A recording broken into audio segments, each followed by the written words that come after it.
Hello there, I'm Hank, and welcome to my podcast, Hank Sayz, where we talk all things Marvel, DC, Star Wars, and Harry Potter. Today's podcast is the continuation of the movie review / character overview of Black Panther, the 2018 MCU movie. I'm doing this with my co-host Alan, and in this part 2, please go back and listen to part 1 if you haven't already, it's really great. We're going to be talking about all of the characters, and then we're going to do some shameless plugs and some guessing games. So, let's get into it.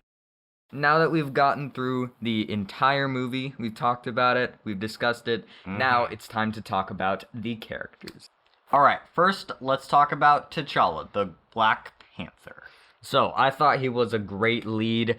I thought that he's pretty comics accurate, apart from the rest of his, casting characters. He's actually pretty cool in the comics, and Really?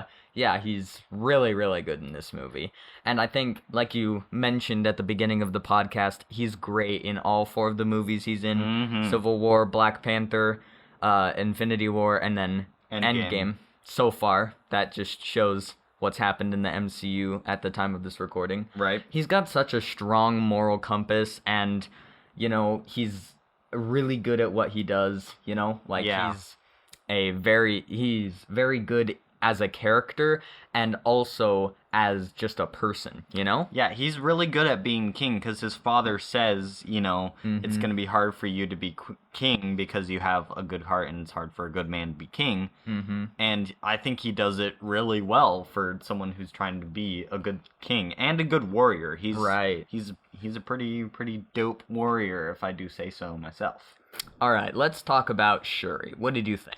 Okay, well, I really only have one grievance, is that Shuri uses vibranium to do basically everything. It's like, it's not even just like a metal, it's like this all material that can heal people when they get shot in the spine, it can make weapons, if it can make weapons and it's unstable at high speeds, like, there's just so many variables that you have with even natural elements in the world and other metals.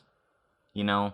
Yeah. It just doesn't seem plausible that it can do everything. Also, you know, it is a plot of storytelling. It is a device, you know? So they're basically going to say, vibranium, whenever they need an answer. Right, but I mean, they could have made it not do everything.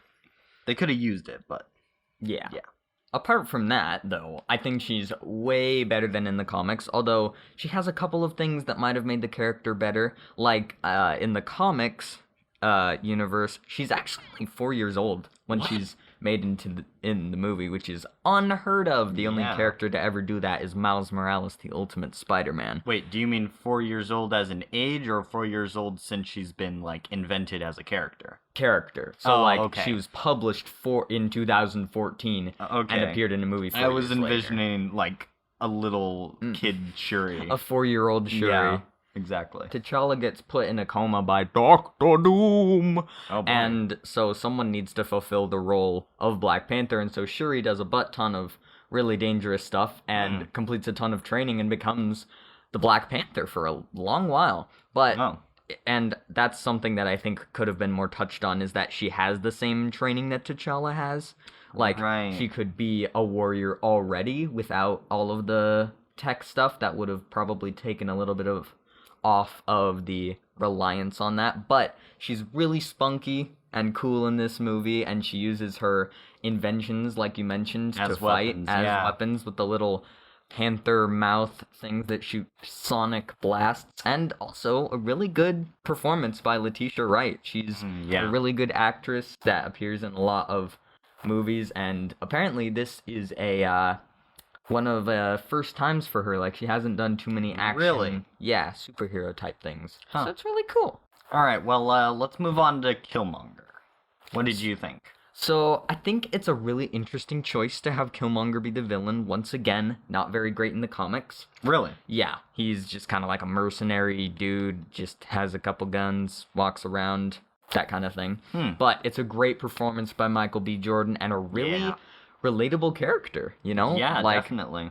Like that line when they're in the vibranium mine and they're battling, he's just like, the world took everything away from me and I'ma make it pay. It's just like, oh man, we can all kind of relate to that in our own little way. Yeah. And also, he buffs stuff. Like, He is pretty when buff. he takes off his shirt the first time and reveals all the, scars and whatnot that he has, but like, wow. He's pretty buff. He's pretty buff, and that might be the whole Marvel actor workout regime thing talking, but that's pretty cool. Also, I could like believe he was a Black Ops veteran. Like he has quite the choreography and quite the background fighting type thing, you know? I see. Yeah. Also, his death at the end, it was just really meaningful. Black Panther did a good job with that, and it set apart from the kind of Marvel Cinematic Universe classic CGI villain of doom, kind of world-ending disaster, and actually made the world-ending disaster feel real and on such a small scale that you could actually believe that it's happening. Definitely. What do you think? Well, I don't understand why he couldn't have just gone to Wakanda. Why did Zuri decide to just leave him there? It was T'Chaka's decision, not Zuri. Zuri had to obey his king. Well then why did he do it? I don't know. It just doesn't make sense, He also just, like, adopted the ideas of his father, which I'm sure his father taught him, but then he basically omitted the tradition of it and just really didn't care about that at all, which probably was one of the reasons that the Dora Milaje kind of turned on him in the end, because they were like, this guy scoffs at tradition. So... can I give you a little tidbit? The reason that he marks himself, for every kill, that's actually a tradition that's kind of dying out currently in African tribes. Like really? Ancient African tribes. Yeah, that was part of their culture. So that might be kind of one of his ways of trying to connect with his African ancestors, because that, if not for that, that's like his whole motivation for his life. Yeah, so that's interesting. Yeah. So why don't we talk about M'Baku? Yes. So, M'Baku, right? He's the man-ape in the comics. And honestly, like I say, he's way better than in the comics. Like, really? Yeah, in the comics, he's just like a warrior who goes rogue as part of the Jabari tribe, who are like exiles because of their dark ways. And okay, listen to this. He hunts in a forbidden part of the jungle. He kills a white gorilla. Oh boy. He rolls in its blood. What? And then he eats its flesh. Stop. And he gets gorilla powers. What? And so he calls himself M'Baku the Man-Ape and wanders around and gets occasionally some, like, mercenary jobs. Okay, yeah, he's way better in the movie. Yeah. And obviously, great performance by Winston Duke. He's really great in that role. And I think that the vegetarian joke is just the peak of him in the movie. Definitely. It's just the best. It's just, it's pretty good. And also, he's an intense warrior. Like, like we say, yeeting people around and hitting them with his big long stick. And he's also a very wise, if kind of selfish, king. Like, he looks out for his people above all else, which honestly is kind of what the Wakandans do. Right. I didn't really understand the need for all of the hooing, at people. I know, like, the Dora Milaje or whatever, they have their stuff, and all the Wakandans, they have that, but the Jabari tribe just, like, make ape noises. It's just kind of, I mean, I get it, but it's also just kind of weird. It is a little bit weird, but, like, that helps to set them apart and give you the impression at the beginning that they're like different and set apart, All right, let's talk about Ulysses Claw. So, Andy Serkis, who plays Ulysses Claw, also, fun fact, is Gollum from The Lord of the Rings, and he is Snoke from Star Wars the Star Wars series. He's, honestly, I really, really loved him. I know that a lot of people give him flack, but I think that he is perfect in this role. I love his arm cannon, I think that looks really good. We talked about it a little bit off mic, and didn't we decide that it is most likely that he used a green screen glove over his actual hand? Yeah, well, that could seem the case. or they could have just done actors are pretty good at moving their hands in certain ways or their bodies in certain ways that can look like different things. Like, for example, Rey, when she gets force frozen in Star Wars 7 by Kylo Ren, that's all acting with a little bit of motion blur added later. So I think they could have just CG'd over the part of the hand that was, like when he shatters the glass in the museum, that could have just been his hand. Right. So. Also, he's got, hands down, the best gags in the movie. And the best jokes. Like the whole vibranium not buying a fancy briefcase thing. Yeah. He's got the whole making it rain thing. And like even when he is cornered by T'Challa at the end of their car chase, he's like, like, oh, yeah, here we go. And honestly, he's just like genuinely crazy. Yeah, he's just bonkers, and I think that's really funny to watch. Yeah, it makes his character better. In some ways, you know. I really like that they continued his story from Age of Ultron and just included him in this movie. Right. Although I'm kind of sad that he died so soon. I wish we kind of got to see more of his crazy things that he was going to do, like stealing the vibranium or because honestly, like, you have the Joker, he's the classic example of crazy, but honestly he's disturbing, so I think it's fun to see like a fun and funny crazy supervillain, you know what I'm saying? Yeah, like someone who's just off the rails but can have a good time doing it. Yeah. Okay, so Zuri, he, according to my calculations, which could be wrong, he maintains the lie, about Killmonger. Yeah. For 29 years. That's a pretty long time. That's pretty impressive. He also is some sort of tribal leader. Apparently he's like the wisest elder that they have before his passing, and he partially fills the role of mentor, when T'Challa's dad dies. Right. And honestly, he has one of the most meaningful deaths, like I said. And the actor, Martin Freeman, is also Saw Gerrera from Rogue One. Oh, yeah. Right. Save the rebellion.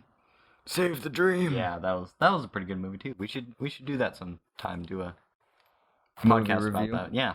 If you would like to suggest that we make a movie review on Rogue One, we will tell you how you can do that in the last section of the podcast.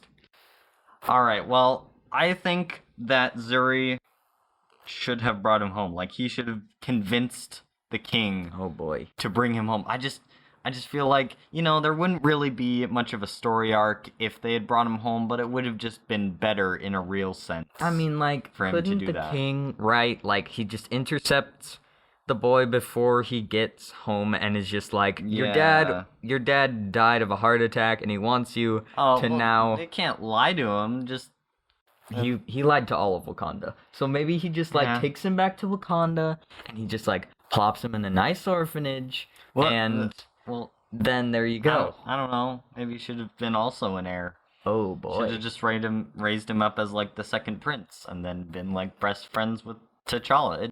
It should have. I feel like it should have been different. And also, Zuri does not die the right way. I covered this a little bit. There's a right way to earlier. die. Yeah, there's a right way to die, and there's a wrong way to die. He gets stabbed on the opposite side of his heart. I already talked about this earlier, but I just really think that he should have been stabbed on the side of his heart so that he actually, pretty much dies immediately. Interesting. Yeah.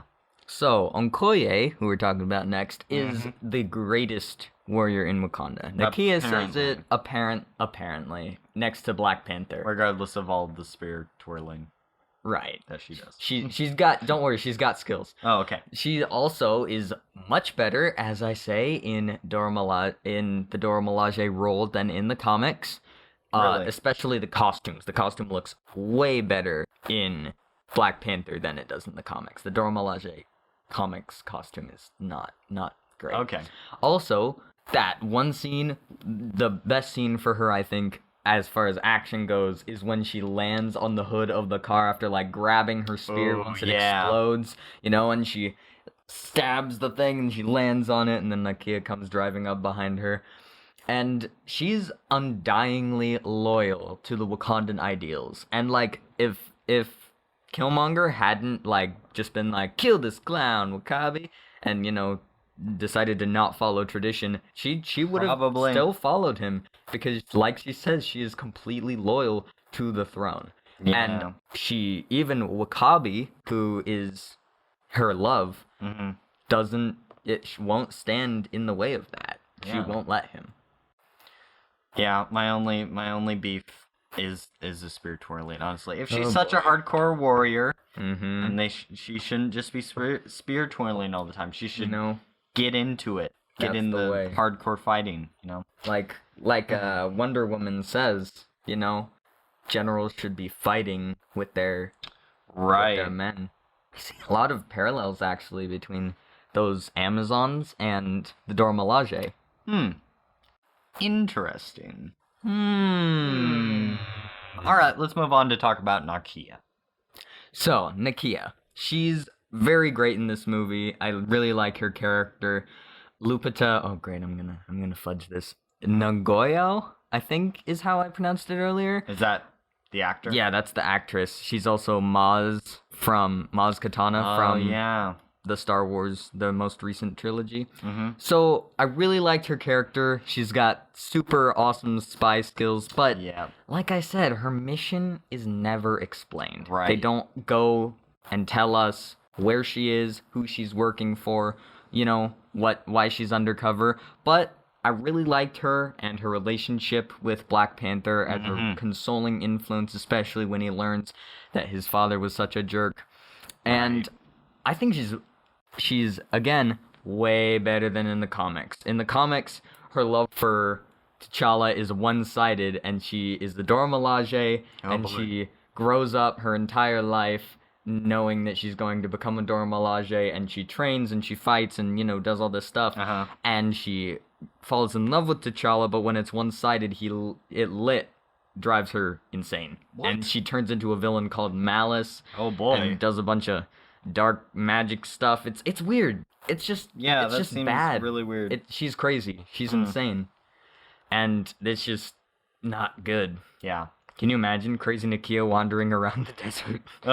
Killmonger just driving a jeep by her. Oh, what's going on here? She's just crawling along the sand. Yeah. So yeah. And honestly, she has many unexplained ties in the movies, like to the whole Korea casino underground thing. We never really understand that. What did you think? Well, I think she was a pretty good character. From what you just explained, from what she was like in the comics, I think they definitely rewrote her a lot better. And if she's such a great spy, then why did she get captured by the terrorists? Dude, that's her undercover mission. Oh, I never understood that. I felt like she got captured and Black Panther had to rescue her and also bring her. I didn't realize that. Okay, that makes a lot more sense. Yeah. She was that's undercover. Her undercover thing is traveling with these people and being captured with them and whatnot. That makes a lot more sense. At least to me. Again, it's really not explained. Right. So why don't we talk about Everett Ross? All right, so Everett Ross is a great character. He doesn't actually seem to care about, a lot of stuff that deeply. He's not more of an emotional character. He's probably trained to be that way because he's in the CIA, but, it would have been better for him to care about more things, I feel like. He's a pretty good pilot, which is, of course, one of the main things that he does toward the end, where he blows up all of the ships. And I don't understand is why he chose to be in the CIA after being a pilot. Or maybe he just got chosen for the CIA. I'm supposing that's how that works. Yeah, I feel like he would be better as a pilot than as CIA. So, but that begs the question, how would they get him to be involved in the whole Black Panther storyline? Right. He was just Air Force. I don't know. I guess. They also continued his story from Civil War, which we talked about that. You really liked. So I really like his acting. Forrest Whitaker does a really good job with that character and being emotionless when he needs to and have emotions when he, when the he story needs to. demands it. Yeah. And he also gets a few funny moments, as you can tell. I like comedy. Yes. And he wants to do what's right, as evidenced, but not just for his country. He wants to do what's right in the grand scheme, and that's why he's willing. Yeah. That's why he's willing to help the Wakandans. Yes, it will help his country, the United States, and he knows that it's the right thing to do for his country, but for the world in general as well. That's pretty. And he just jumps in front of Nakia and takes a bullet for her, for a stranger basically, and that shows some strong moral fiber there. Yeah, definitely. Speaking of Nakia, if you'd like to suggest we make a whole episode dedicated to talking about Crazy Nakia, or if you'd like us to make an entire episode on Rogue One, we'll tell you how we can do that in the next section of our podcast, The Shameless Plugs. What is that, Alan? The Shameless Plugs is the section of the podcast where we shamelessly self-promote ourselves and the podcast and everything to do with it. That's right, Alan. So, getting started, if you'd like to make a suggestion of a topic we discuss, please email it to hanksayzpodcast@gmail.com with no spaces, and says is spelled with a Z. Once again, that's hanksayzpodcast@gmail.com. That's right. And to find a resource hub, just visit anchor.fm/hank-says. That's anchor.fm/hank-says with a Z. If you want to use Anchor, then you can do that. But if you don't want to, you can find us by searching Hank Sayz on what websites? Let's see. There's Breaker, Google Podcasts, Pocket Cast, Radio Republic, and Spotify. Also, please subscribe to our YouTube channel if you'd prefer to listen to our episodes over there, and please suggest things in the comments of those YouTube videos. All right, now that we're done with the shameless plugs, it's time to head to the final section of our podcast, the guessing games. Boing! Yes, the guessing games is the last section of the podcast where we make sure you stick through the plugs and self-promotion to hear us play some guessing games. All right, what's our game today, Hank? Well, today's game is called Hidden History. Alan, today it is your challenge to try and recollect some key moments in Black Panther's history, both from the comics and the movie. Think you can handle it? I hope so. Alright, so your first question is, in the comics, Black Panther gets married to what person in the storyline Bride of the Panther? Ooh, I haven't really read a lot of comics, but I do remember from somewhere that Black Panther is married to Storm, right? That's from the X-Men? Storm from the X-Men.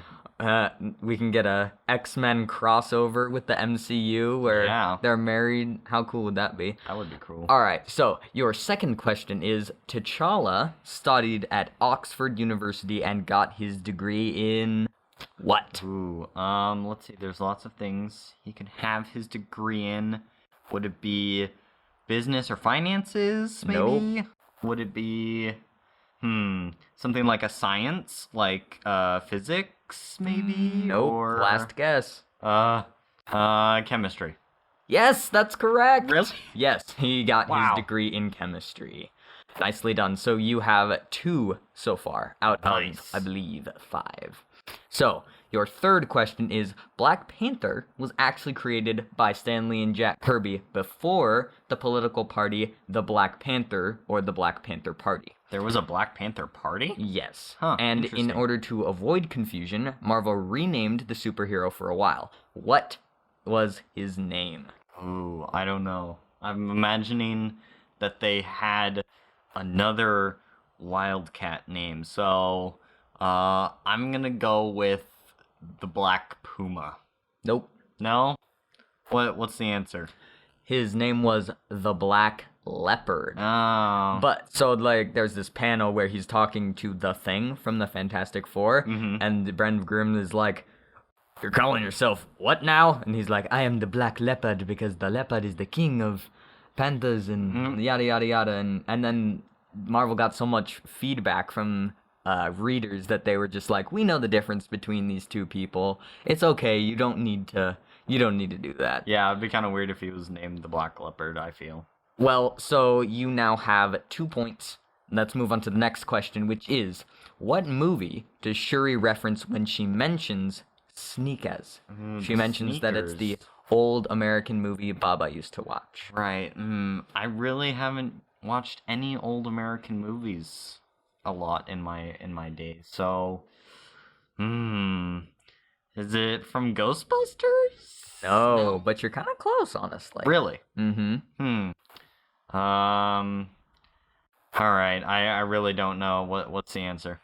Well, if you want me to tell the answer, you'd better promise me I'll be back in time because it's Back to the Future too. What? Really? Yes, the second one they have I haven't watched that one sneakers yet. in the future that are Noise dampening? noise dampening. Exactly. Wow, that's interesting. I haven't watched that. I'll have to watch that. Yes. So that is your fourth question. Your score is still 2. So your fifth and final question is, what is the name of T'Challa's stepmother, the woman who appears in Black Panther? Stepmother.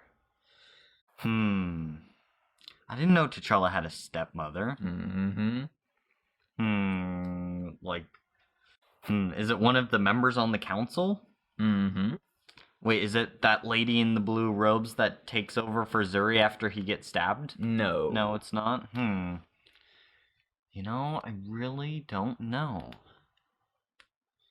I really don't know what her name could be. So she's the biological mother of Shuri, but she's not the biological mother of Black Panther. Really? It's Ramonda. Her name's Oh, Ramonda, wait. and yes. It's so just Queen Mada. Yes. Oh, She's actually okay. his stepmother. I Her first see. name is Ramonda. I didn't know that. That's interesting. Alright, so your overall score is... Drum roll, please. 2,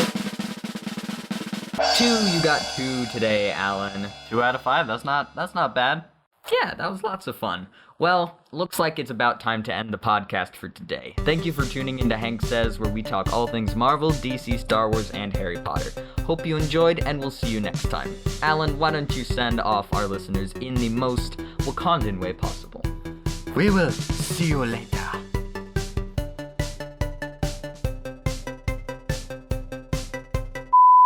Hello there. I'm Hank, and welcome to my podcast, Hank Sayz, where all people are tax people. This is the first section of the podcast where I have 32 gigabytes of RAM. 32 gigabytes? Yes, gigabytes. Wow, 1.347 billion. You could buy over 300 chicken McNuggets with that money. Just 300 Yeah, million. over 300. Do you know how much McChicken Nuggets cost? According to you, McChicken they nuggets? cost like $100 per. Yeah, they're just that good. Their water's free. Yep, But their no, their water McChicken- isn't free. Their what? What? No, it's not free. What? Nope. No. Pretty sure it's not. No, my life. No. But it's. It's free. For Free the real people estate. that have to pay for it. Ah! I am a tugboat.